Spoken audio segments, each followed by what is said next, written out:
Assalomu alaykum podpischilar, muxlislar. Yana BTKBX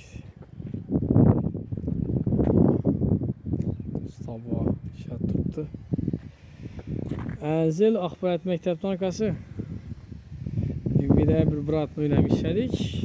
Yine bundan boshladik yine podpischilar. Chang holati bitgandan keyin ham ko'rsatamiz bu narsani. İnşallah Xudo xolasa.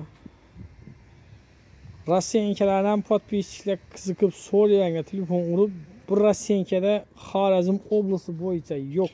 Rossiyankada ishlab beribmiz. Bitmagan holati bu. Bitgan holatini ham inshaalloh Xudo xolasa chiqarib beramiz.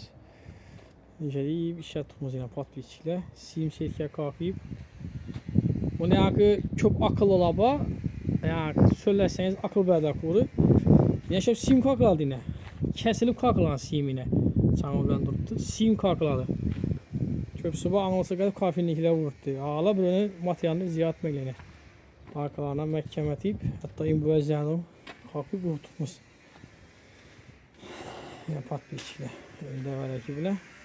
Bu işimizden bizden ki Arakta aman bayağı da oyunu işledik. Bundan çıkarıp yani Xudo xolasa syomka etib.